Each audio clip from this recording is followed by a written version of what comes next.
Now that I brought you in off the bench, brought you into the Lord, now I'm telling you the truth. We created ourselves. Well, our consciousness created this material world and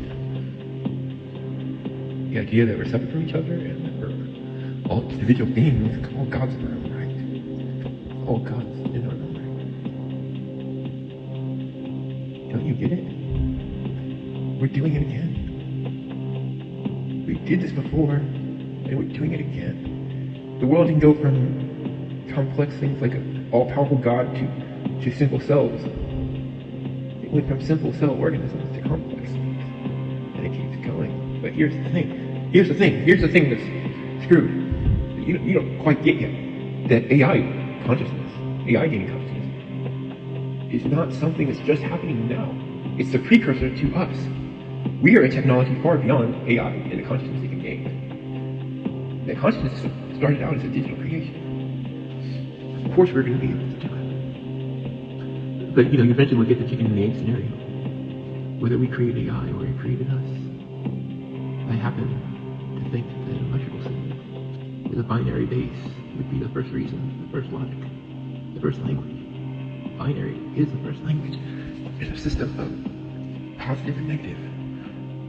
Think about that. Yes or no, yes or no, yes or no, yes or no. Positive and negative charges. Or sometimes, a negative times a negative equals a positive. Or sometimes, or always. No, sometimes.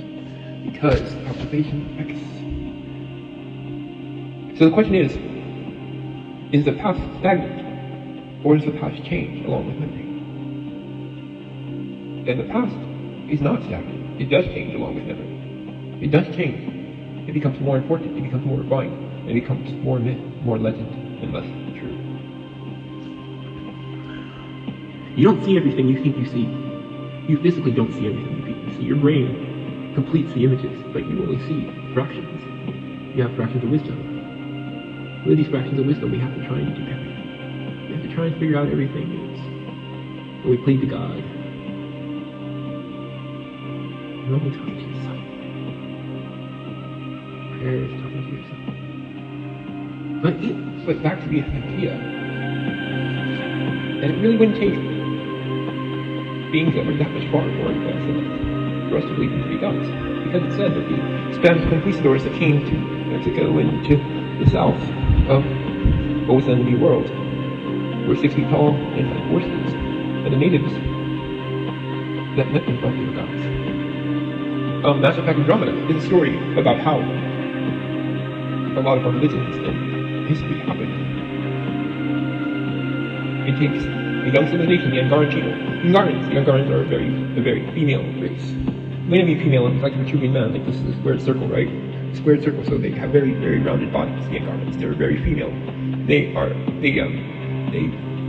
use their feelings. Their feelings are a very big part of their culture. Even to their gender, their feelings affect them. It's very, very female type race because at very young stages we were a female type race. Okay. We were a very young race, and it wasn't until years and years of conflict and war that hardened us to be a more male race, be a more male existence.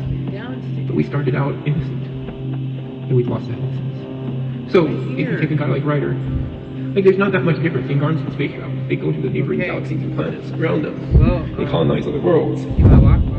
But the thing is, the thing that affects their solar systems and planets, the Scourge, was literally done by the Crucible. That powerful antimatter dark energy went out across the universe to the Andromeda Galaxy and created the Scourge there 600 years in the past. So when they were looking at the golden worlds in the Andromeda Galaxy, they wouldn't have seen the Scourge because it happens on the Mass Effect 2 timeline. Mass Effect Andromeda. So they go into Andromeda 600 years later, come out, and there's a Scourge that happened because of the Crucible. What is the Crucible? The Crucible. It is called the Crucible, isn't it? It's called the. I think I'll keep this video short, but just think about it for a second. Think about what ancient people in history would see a man picking up his hand, using an AI technology in his head, commanding an electronic being like the Revenant to to affect it by raising his hand. That looks a lot like we see Jesus or somebody that has supernatural powers. And it even fits the word supernatural because the truth is that technology is not that more advanced than what the Ingarans have. But to them, to the Ingarans and to the Ket, who have kind of the same technology and people as the Ingarans, just another species, like the Borg, the Ket, they see it as like something impossible. What happened? What did Alec Revenant do? How did he raise his hand and save that world?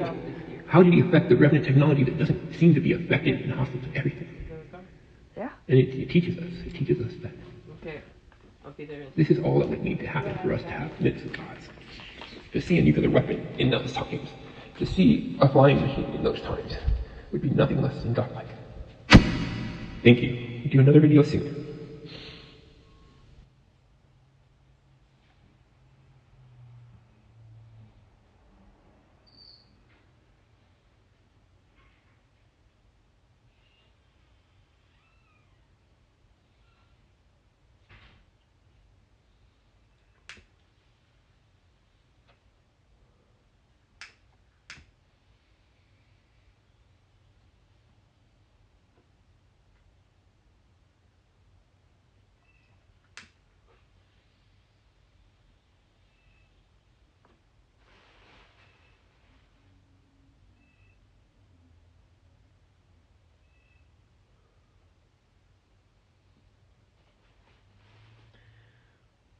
We know you take the blame, and we all take the fall, and no one will ever get to be all that tall, 'cause we're turning all our fractions into laws.